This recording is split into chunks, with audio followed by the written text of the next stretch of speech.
everyone, my name is Tammy Nolte. Welcome today. I'm going to do a quick tutorial on how to make a birdseed cylinder for your backyard. I started to make these recently because I found that I was going through a lot of loose seed very quickly. There was a lot of waste and it was getting very expensive. Now I like to make the larger ones, so I'm doing a 6-inch in diameter and then 8 inches high. So what you're going to need today to start the project is you need some kind of a cylinder or some kind of a container to put your seeds in to make the log. If you want to just experiment with it, you could obviously use like a little disposable or plastic little cup. Some people also use PVC pipe, but the PVC pipe was very thick and I found it difficult to get this log out. So I've been using flashing from Home Depot. And this is an 8-inch and it comes in a roll. And I cut them down to size so that I could make 6-inch containers. And here's my container that I've been using.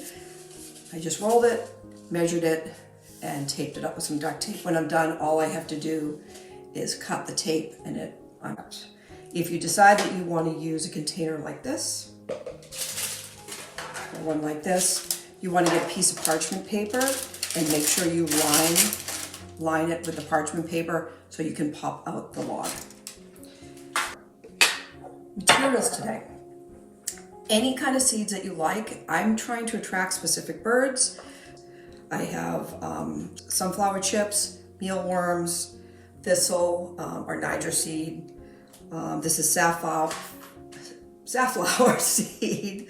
And then I have some grinded cranberries and some peanuts, as well as some cayenne pepper. So, and the reason I have the cayenne pepper is I like to dissuade the squirrels from going to town on these, and I find that this helps to keep them away from the seed logs. What I've done is I've measured out 2 cups of each type of seed that I want. You want to start with 12 cups of seed. So I have 2 cups in each of these containers, and I'm going to do 2 cups of the mixed peanuts and mixed fruit. I have a little container here. You can use any kind of mold. My 12 cups are going to make a 6x8, and the other one I'm going to make a little square one that I'm going to put on my platform feeder, so when the critters jump on it, it doesn't go flying all over the place. We're going to take our seed mixture and we're going to drop it right in. So that's 2, 4, 6.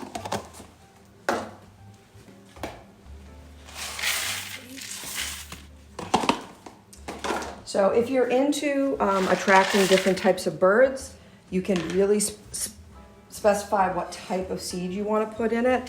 I like to try to attract the cardinals, bluebirds, and yellow finches. I mean, I get a lot of other types of birds, but those are the ones that I've been particularly trying to bring towards the house. I'm also going to pour some cayenne pepper directly into the bucket. There we go.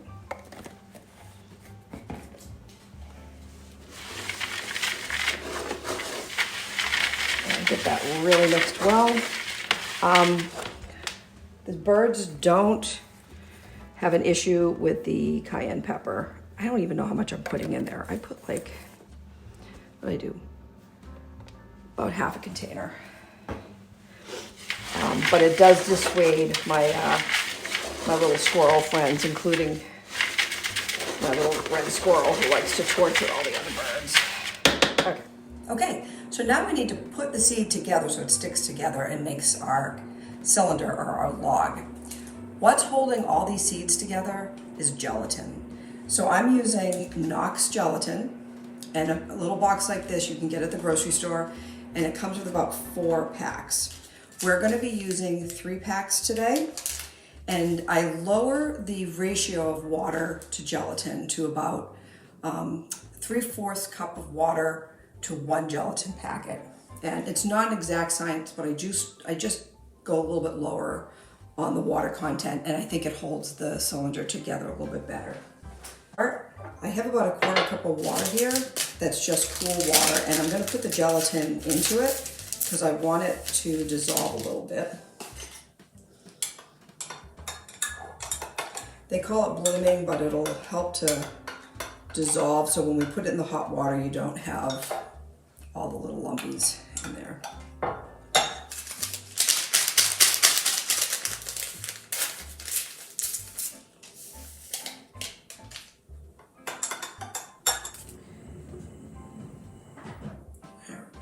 And I have a cup of boiling water here.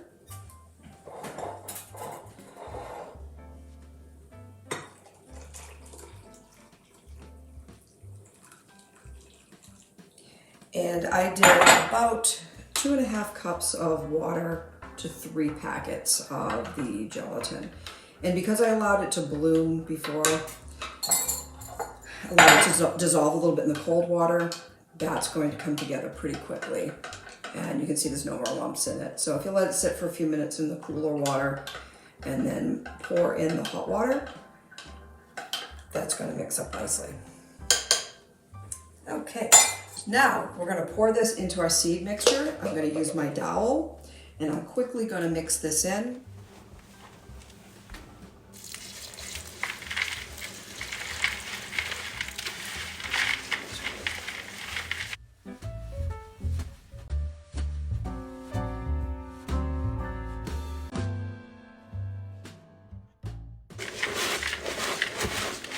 You can use a large spoon to mix this if you want, rather than a dowel.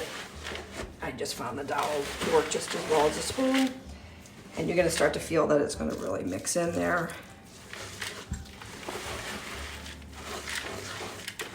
And this also gives me a chance to get the seed distributed a little bit better. And let's finish the rest of that. There we go.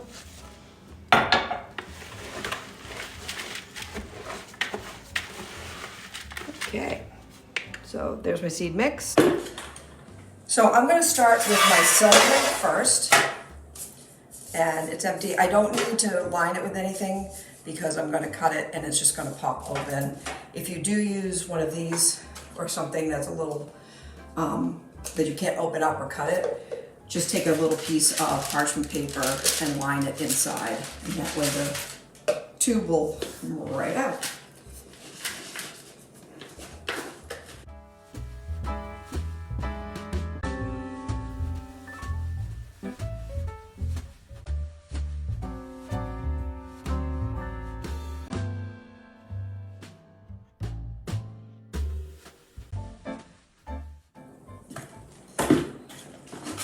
A little bit left in the bottom, which I'm going to save for my other container. Now, it's pretty loose in here. It does have the gelatin mixture, but we need to pack it down. And I found one of the easiest things to do is just take a can, put something on the can so it doesn't stick. I'm using a piece of parchment paper. And then you're really going to press down as hard as you can all the way around and get this really compressed. It looks pretty squishy. So once you have it all pressed down, we're going to find the center of the tube here, and I'm going to eyeball it. And if you want to try to measure it, you can, or you can get a little wooden circle with a hole cut in it and use that as a template. But I'm going to eyeball this. Yep, and then we're just going to go straight down. I'm going to give it a little wiggle. And then I have a hole. So the hole is so I can slide it through the feeder, or I can also put a string through it with a little stick at the bottom and hang it with a string. But I'm going to use my feeder. So that's in there nice and tight. This in the cylinder, don't take the cylinder off, it needs to stay in the refrigerator, or this time of year where it's really snowy out, I can put it out in the garage, but it needs to be in a fridge for about 24 hours, so overnight. And then you're going to come slide it out of the container or cut the container off and then let it sit for another day or so just to dry and really solidify so it doesn't fall apart. I have a little bit left because I want to show you how to do on these little trays. And do the same thing. I'm going to drop the seed right in.